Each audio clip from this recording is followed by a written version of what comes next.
Hey, everybody at SaaStr. I'm here with one of our good friends and my good friends, for me, since almost inception in SaaS, and for you guys since the earliest days of SaaStr, Sam Blond, now Chief Sales Officer at Brex, one of the great innovators in finance. And before that, head of revenue stints at Flexport, Rainforest, Zenefits, and others, and dating ourselves of going back in time, the rock star, pretty much everything at Adobe Sign and Echo Sign. And I really wanted to bring someone back, a good friend, to talk about what's happening in sales post-COVID, right? I mean, we're coming out of this. The vaccines are going out. Texas is, for better or worse, at 100% capacity. And we've been selling from home for a year, haven't we, Sam? It's crazy to think about it. It was sort of like January, February, 2020 is over, but it's now been a year since all of this started, and crazy to think about that. And thank you for having me, Jason. Awesome to see you, and excited to be here. So much I want to learn, but let's start off with some framing. Like, how much of your sales team today have you hired since COVID, and how many of them have you met? So we've hired, we're accelerating hiring.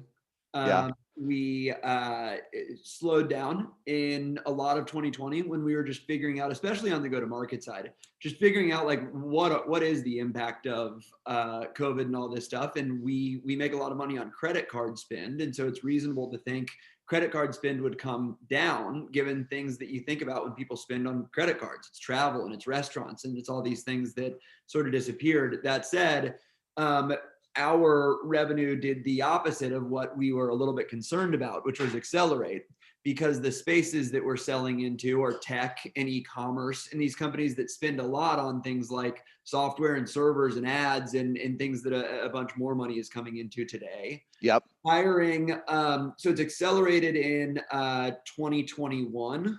The folks that we have hired since COVID began in the sales organization, I don't think I've met a single one of them.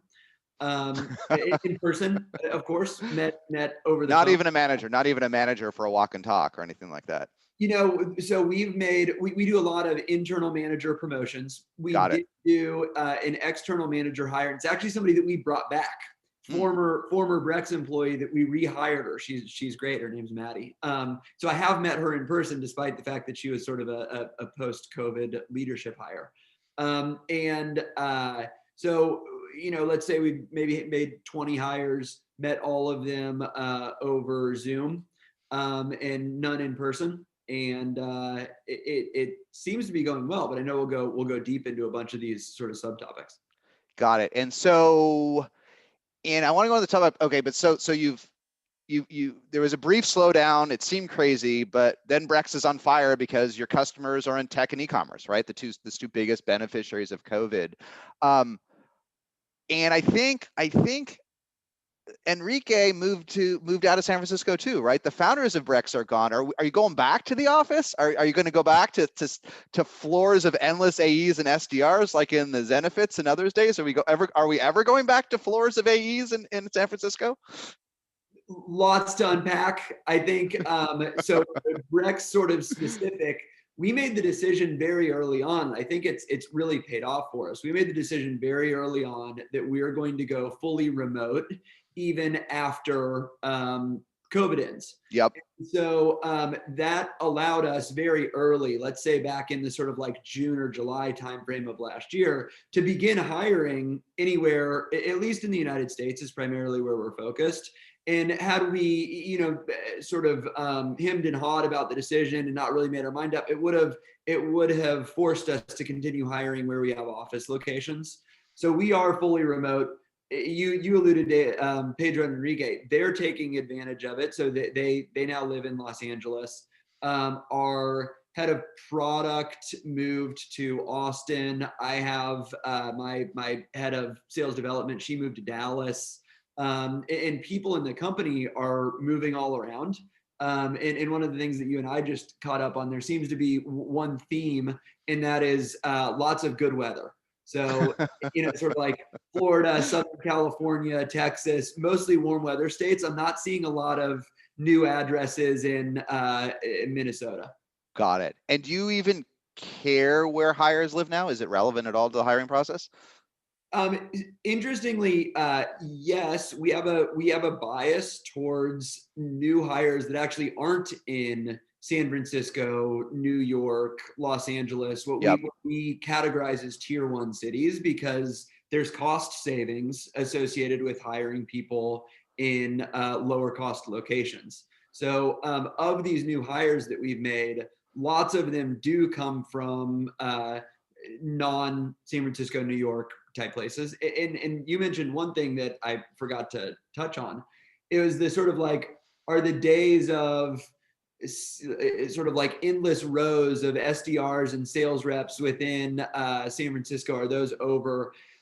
I think probably. Probably. Of course, Yeah. like never say never. And the reason that I think probably, I think this just accelerated something that was already starting to happen, which was oftentimes companies would start in San Francisco, founding team would be there, you start growing. And then when you really reach a point where you're scaling and you have a process in place, you then sort of outsource and open up a second location in a lower cost city. So Zenefits did it in Phoenix. Brex had done it in Salt Lake City. And so what you've got in San Francisco are like the Salesforces of the world, and maybe these companies that grew to be really big a long time ago. But I don't know that there are examples of more recent companies that are hiring that way in San Francisco anymore.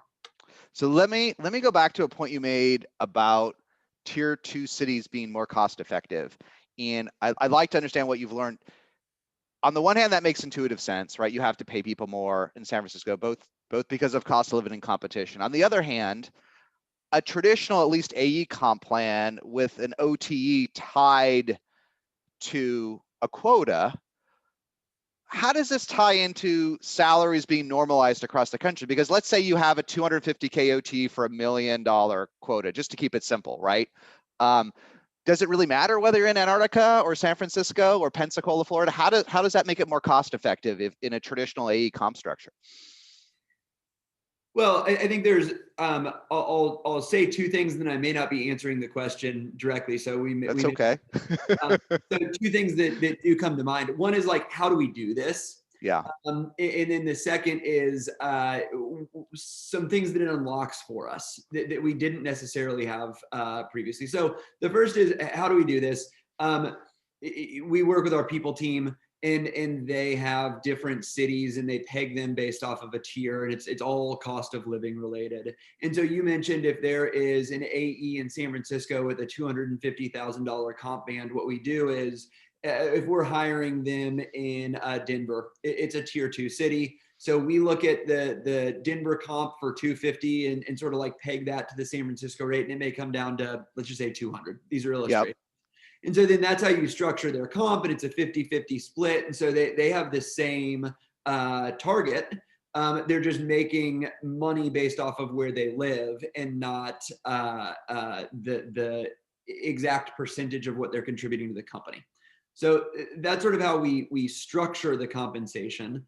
And then in terms of some doors that this opens for the business, we've found that having humans, and we can say it's sales, or we can just say it's some form of support, but having humans focused on driving behavior, and specifically customer acquisition or product adoption, that when we put humans there, it has a huge impact. And there becomes a point where the cost doesn't support putting humans on specific tasks. Yep. Because it's too expensive. Picking up the phone is the one that drives me nuts. You got to pick up the phone, right? You do, and if you're picking up the phone and paying somebody $10 to pick up that phone, they can only do so much to pick up that phone. There are certain activities that they can do with that. If you make it $5, they can actually do a lot of different activities. And so what we're finding as we expand outside into the United States, there's actually more things that we can put people on. And then that even becomes more exaggerated. And one of the things that we're thinking about doing this year is something like a expansion into Brazil, where we have a lot of our founders from Brazil, lots of employees are from Brazil. And so if we can get a office in Brazil that allows us to pay people based off of cost of living there. The activities that those people can do to drive additional business, it just opens up a lot more to us. I love that. I want to just pick on or follow up on one thing and then push on one other, but I love that you're using the cost savings to invest more in support and customers, right? Because that's the biggest tragedy to tech companies. They pay so well, they make so much revenue, but they can't afford to pick up the phone. They can't afford to have humans. I think we've all learned we want more CS, don't we? We want onboarding to be better and easier, and humans make it better. Software alone can't do it. And the fact that you're doing, which I implore anyone listening to this to do, which is invest some of those savings in more people to make your customers happy, right? More people that do not have to make six-figure incomes, prima donnas that can actually make them. That's about the best investment you can make, even if your product's the easiest to use in the world, right? I'm a Brex customer. I rarely need any help, but I want help in 5 seconds. Like if I have a problem, and I don't want to have to always figure out the website, right? Well, maybe it's too specific an example, but this is magic for MPS, isn't it? And customer happiness is magic for retention, right? You nailed it. I mean, like everything that you just said, totally nailed it. We're doing right now an exercise of a bunch of people on our executive team. We're building what's called a flywheel. Yes. And a big part of, I'm sure everybody's flywheel, we haven't gone over them yet, is sort of like inspiring customer love. And rather than maybe taking the savings that you get by hiring in a lower cost location and putting those, towards like the bottom line of the business, instead, if you can reinvest that in things that benefit customers, that's a big part of what we're thinking here with what going remote opens up for us. Yeah, funny story. Sam and I are both investors in a company called Gorgeous, which is sort of like a Zendesk for e-commerce. It got a huge boost after COVID. And at the last board meeting, I love the whole team, but one of the sales leaders kind of complained. Never complains. I mean, he's great, right? But he said, how come now we have 3 times as many people in CS as sales? I said, well, look what happened. Your time to deployment went down from 30 days to 1 day. And all these CS folks, they're not in the Bay Area, right? They're in Europe, they're in low-cost centers of Europe and the rest of the US. I'm saying that's where you invest the money. That's magic. The fact that you have 3 times as much CS as sales should warm your heart as a sales leader, right? Because that's going to be your magic to getting your NRR up, isn't it? You nailed. So as you're sitting here talking, I'm thinking about this flywheel. And the investment in CS that you just talked about to Gorgeous, it's going to make the customer experience so much better. Yes. And that's helpful to the brand, and that's helpful to the reputation, and that makes selling easier. And so the fact that they are investing so much in CS and making the product, the customer experience better, it's actually benefiting the sales team.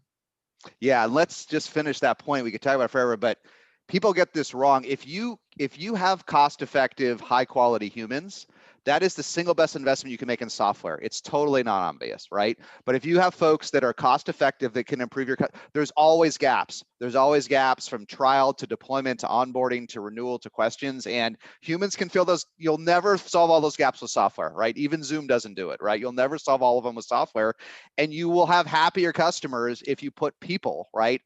Put people on problems, right? It always works, doesn't it? People on problems, right? The right people. It has to be the right people. Yeah, there's nothing worse. There's nothing worse, right? But you'll almost never have a worse outcome if you put somebody good on a problem and say improve the numbers here. Yeah. Very seldom do they come back and it actually got worse. You put me on this and I made it worse. Yep. So. All right, let's just go back to one last thing and then let's move forward. But because so many founders in particular really try to work on their sales comp plans. So let's talk about this Denver versus SF thing. And SF doesn't even exist for Brex anymore, okay? But we've had salary differentials since the dawn of time, right? Since the federal government pays different salaries, no matter what anybody says. Big companies are never going to pay everybody the same everywhere in the globe. At least the majority aren't. Some will, and more power to them. But most of that's going to go away by 50 or 100 employees, right? So, and it's nothing new. But where I get a little confused is around accelerators and incentives. Okay, so let's imagine you have a rep in Denver versus SF. The 200 versus 250 OT in theory makes sense, right? In theory makes sense because normalized they're the same, right? And let's be simple. Let's say the quota is 4x. Or let's say it's 800K, right? But if you get into the bonus, if you get instead of doing 800, you do $1 million. That's so valuable to the company. Does the Denver person not keep as much of the extra 200? Or do the accelerators have to normalize even if the bases are lower? So I'll tell you how we do it. Yeah. It doesn't mean that that's the right way of doing it. And Yes. maybe we could drive different behavior by doing it differently, or so certainly could be debated. The way that we do it though is we believe that $200,000 in Denver feels like $250,000. Again, these are illustrative. I don't know that these are the exact numbers, but Yep. $250,000 in San Francisco feels like $200,000 in Denver in terms of cost of living and the you know where the home that you're able to rent with that and you know food prices and whatever else.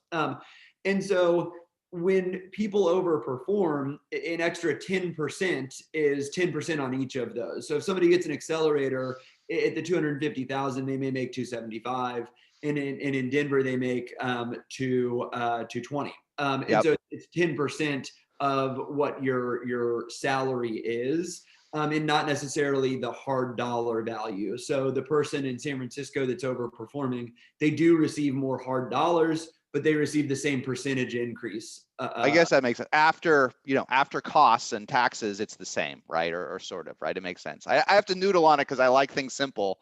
I don't like two folks making different amounts for the same activity, but on the other hand, it's logically consistent, right? That way is the simpler way to do it, isn't it? Well, and it's the same whether you're in sales or anywhere else, right? Like people in support, they're likely measured on you know how many tasks they can complete or whatever the metric is. And we should expect the person in Denver to complete the same number of tasks as the person in San Francisco, and the salary is going to be different. So it's universally applicable that you are getting paid less for producing the same, just depending on where you're located.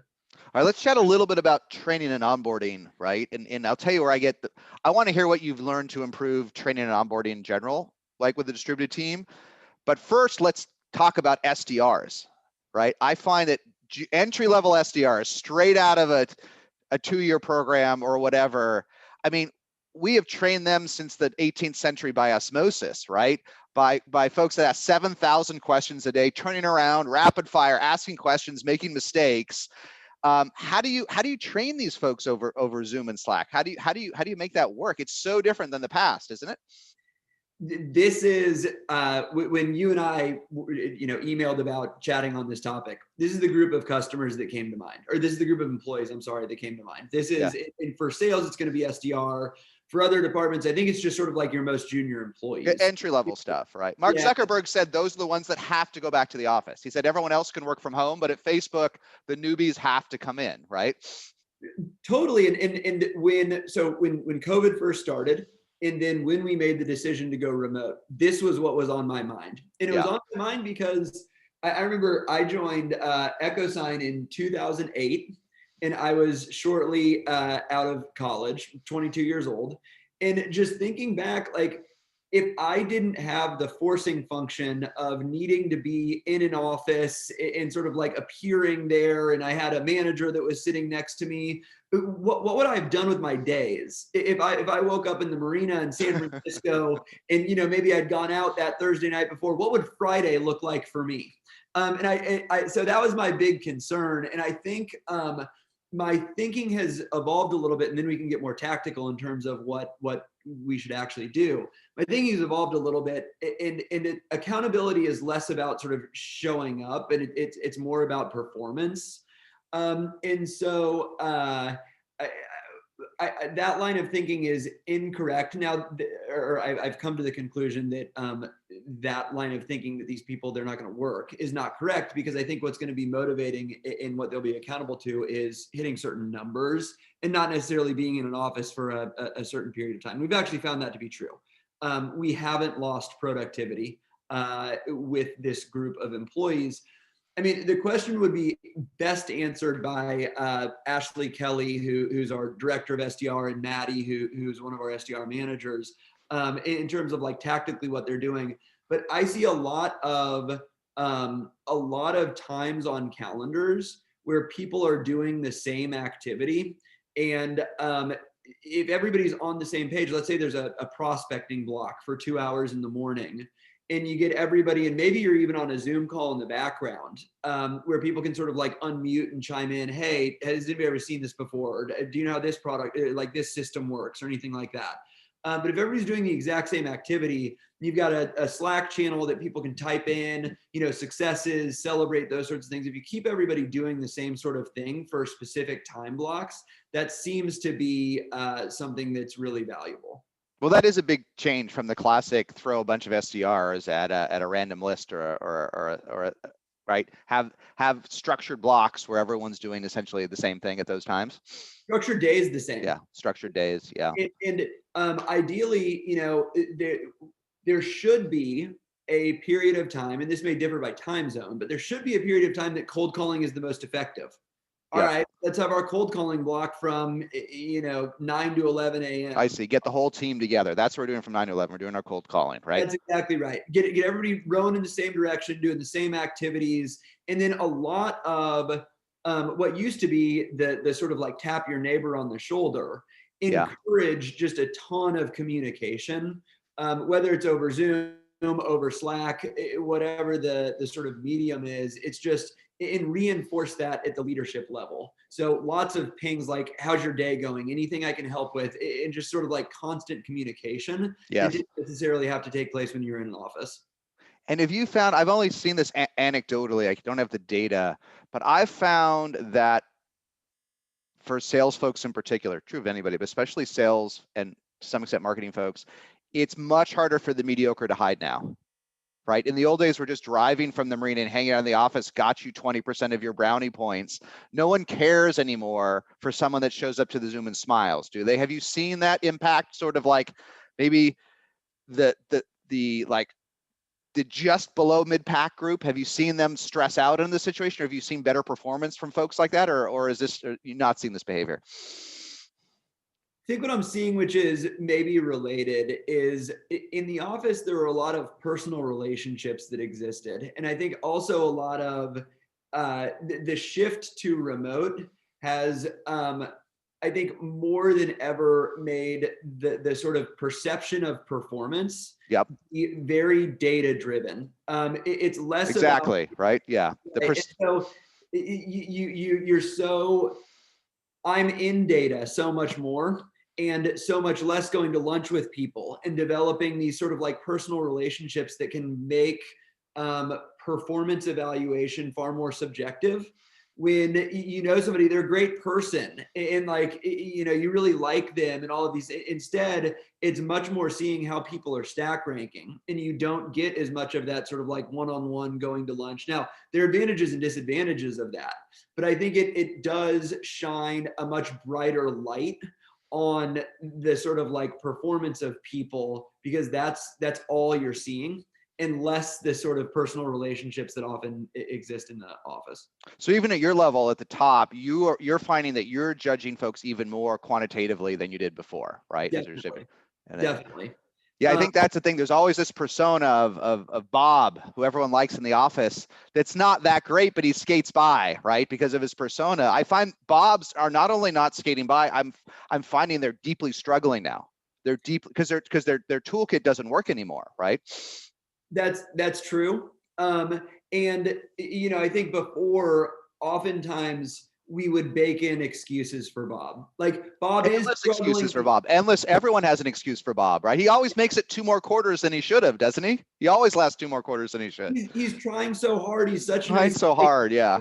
He's in the office at 8 a.m. every day. Do you see that? He's sitting, and so every day. That give goes Bob away. More time. That goes away. And so the other thing, and it's sort of related, is there are people who, and this is maybe less true in sales, but it does exist, that are less comfortable sort of like asking for help.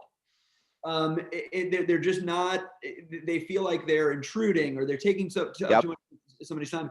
Those types of people will struggle more. And but we all have, even I have some of that, right?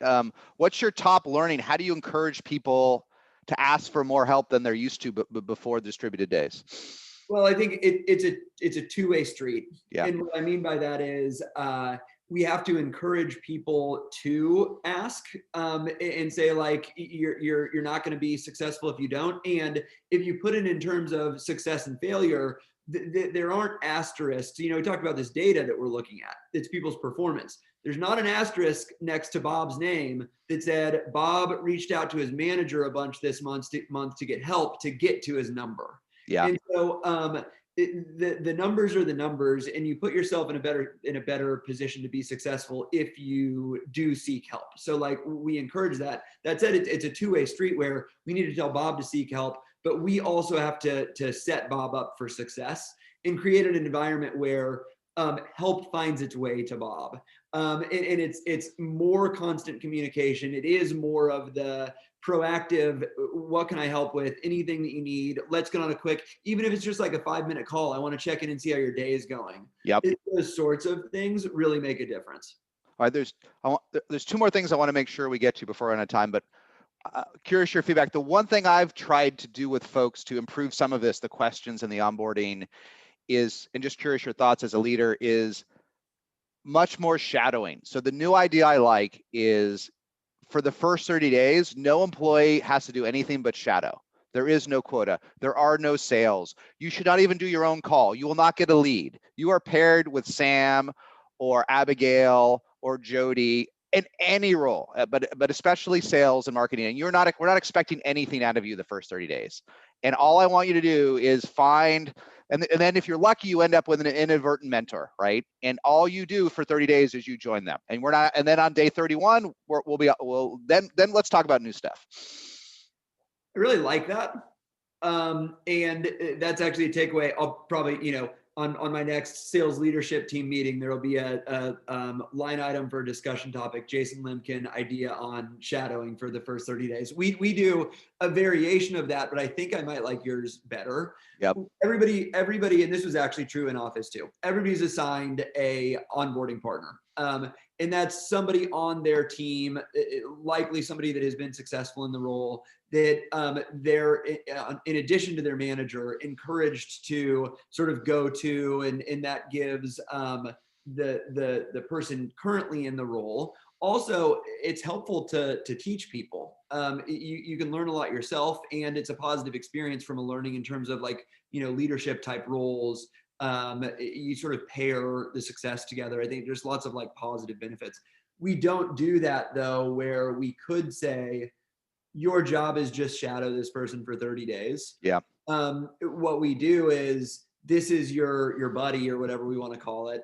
And you two need to, meet twice a week. And there's like, a document that sort of outlines that stuff, but it's less sophisticated than what you just described, which I kind of like. There is one thing that we do in addition that we haven't done before. So we just added, in addition to managers and in addition to these buddies, we now have a team lead or a coach that is the top performing individual contributor on our team. 25% of his number is now tied to the performance of the team. And because of that, it's now part of his job to join the calls of other reps on the team. So we are adding just more support than we ever really needed to in the office environment. It's a different point than the shadow, but I like this. I like that simple heuristic for, we all end up with a team lead, right? They naturally gravitate around these leaders that may not be ready to be the manager or the director, right? And tying 25% of their comp, if they want it, to the team, it's just about the right ratio, isn't it? It's just about the right, to be their number two, because then it's your number two job, isn't it? Yes, and I think totally. And one thing that was happening before is, this person was already recognized as the top rep because people see the leaderboard, right? And so periodically, especially newer AEs, but periodically newer AEs, and then maybe sometimes in big deals, people would sort of like Slack him and be like, hey, quick question on this account. And I think there was this, we talked about it with potentially people not seeking help, but I think that there was this like, am I taking too much of it? His name's Bobby. Am I taking too much of Bobby's time? Yep. Bobby doesn't want to Bobby's got his own stuff to worry about. He wants to be number one on the leaderboard. Am I pinging him too much for help? And by delineating Bobby as team lead and tying 25% of his comp to the performance of the team, that's now Bobby's job. So like you're actually helping Bobby do his job by pinging him. It's his job to join. It's a good point. Yeah. And so that was an important distinction. And by the way, we're what's today? The 4th. We're 4 days into this. So this experiment. I like it. I like it. I can't report on results just yet. We'll do this again, and we'll talk about the shadow a bit more too. All right, 2 last ones, because this is great. There's a lot I'd like to ask you, but two last ones. One might be a big topic, but let's simplify, which is, have you found, now that you can recruit anywhere and over Zoom, have you been able to build a more diverse sales team out of this? We have been able to, I can say definitively, we are building a more geographically diverse sales team. But have you been able to take bias out of this by having a more technologically focused recruiting process? Has it benefited you in terms of overall diversity? Have you found ways to leverage that? Yeah, so I think where we are continuing to have done well and continue to do well, and then I'll talk a little bit about maybe a downside of what the way that we do this also. So we're becoming far more diverse geographically. And I think as you become more diverse geographically, you inherently become more diverse with sort of like thought. You know, people in different parts of the country, they're different. They are different from one another. So I think that adds diversity. Certainly, we've always been, I would say, good, not great, on gender diversity. We have several really amazing women leaders in the sales organization. We can probably do a little bit better with our individual contributor hiring. This does open up the candidate pool so much wider, such that we now can be more thoughtful about, like, you know, making sure we've got a ratio that we're comfortable with. Where I think, and this is something that I've talked with you about, I think, and certainly talked about in some of my recruiting conversations. We do a lot of referral-based hiring, and that remains. Has pros and cons here, right? It has pros and cons exactly here, right? Yeah, you get people that look a lot like who you already have is the downside, right? It's a big downside. We do, and the upside very much mitigates risk. Way lower risk, like order of magnitude lower risk with referrals, right? I much mean, lower, and there's all sorts of second order things. The person that makes the referral really takes that person under their wing and makes sure that they're successful because it's a reflection on them, and like all of these positive. I think, or not. I think I'm pretty certain that it doesn't help diversity. It is classic anti-diversity, right? The first time you go to manager school, you learn you have to stop hiring your friends, or no one else will. They'll only be like you, right? That's the problem. Non-managers only hire their friends. That's who they bring in, right? That look, act, talk like them, went to the same school, went to the last company, right? That's true. And so we can do better there. But, it's a tough trade-off, right? I think it's like promotions. In a perfect world, you'd have 50-50. You have 50% of your managers from within and without, right? To get the best of both worlds. In a perfect world, half would be referrals, and then you would balance that out with going even further to make your team more diverse, right? Rough idea, 50-50s are nice in these things. I think you're right. And again, we have solved for the risk mitigation historically. And so this will give us an opportunity, I think, more than ever, because again, like the candidate population that we can hire from today just grew exponentially. We had offices in San Francisco, New York, and Utah. That's a small percentage of the United States. We can hire anywhere in the United States today. And so that just means that the candidates that we can hire from, it just grew exponentially, and we can then filter in for the highest quality and do a combination, I think, of mitigating risk, but also not just taking from referrals. All right, last question, and this may be more for your ecosystem and friends and peers, right? But catch me up on where will the top executives work for a CEO based anywhere today? I was skeptical for about 6 months after COVID. I was skeptical that a top CRO, CMO wouldn't look, I'll work from home, but after all this, I want to be in the office with my boss, right? And then about 3 or 4 months ago, I saw this fall apart, and I saw top folks that we knew start to take jobs with companies in Europe in particular, because I've worked with a lot of European. I'm like, what? You're joining as CMO for a company based in Norway or London? Is this temporary? Can if I'm a CEO based in wherever in the world. Can I hire a Sam Blond today? I'll give my sort of like biased and personal experience perspective on this one. So I suppose it's a strong opinion that's loosely held. Yeah. So I think it depends on the stage of the company. And what I mean by that is there is so much value to having the early team be in an office together. I think not just developing relationships, but also the like, 8 o'clock at night, everybody's still in the office. Oh, this thing came up. Let's all jump in the room and whiteboard out like how we can accelerate, next month's revenue twice as much as we think we could before. Like, what would we do differently? And I don't think those types of conversations happen in a remote world where the executive team or whatever is fully distributed at an early stage. I think as companies get larger, that becomes less relevant. Those types of things don't seem to happen as much anymore. And so, to answer your question directly, I do work for CEOs that are in different locations and may or may not be in different locations once we're done with COVID. And I would, depending on the company of a company size, sort of like removing myself from the situation. I think the expectation is they will. I think we're in sort of a new world here. And for larger companies, they're going to have distributed executive teams. But again, if I were starting a company today, I would want that first core group of people to be in an office together. And maybe it's just the first 12 to 18 months or something like that. But it felt like there was so much value that we gained, whether it was at Brex or at Zenefits, or I'm sure you remember at EchoSign, just by being able to pull people into rooms and have those ad hoc. For sure. Well, let me just summarize it at the end, and then we'll break.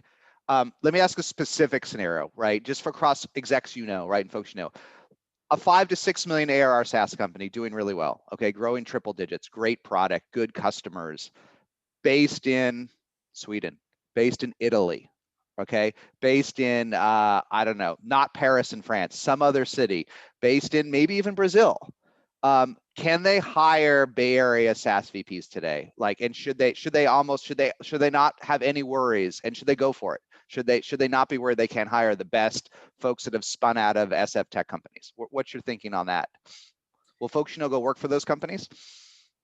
So, I'll give a very Switzerland answer. I think it depends, but I think generally speaking, yes. Generally speaking, yes. If there is a really hot, fast-growing company that is located outside the United States, I think that's fine. And yes, I think what matters more is the quality of the team, the growth of the business, and less where is the founder or founders located. I don't think that is sort of like at the top of the priority list. All of that said, there's some nuance in terms of like if they're in Italy and all of the customers in Italy, does it make sense to hire somebody leading sales in the United States? No, I'm assuming it has a global customer footprint, right? Assuming that yes, I think like if customers and go to market is primarily concentrated in the United States, I think it makes sense for both the company and the individual to have somebody out of the US. Remote. Yeah. Well, thank you, Sam. This was incredible. I'm sure we'll touch base on all this again in the coming months. We'll have you at another SaaStr event, and we'll dig in a bit more. But thanks again, and congratulations on everything. I can't wait, and congratulations right back to you. It's been awesome to see SaaStr evolve over the course of the last 12 months now into something bigger and better than it's ever been. So awesome to see you, Jason, and congratulations as well.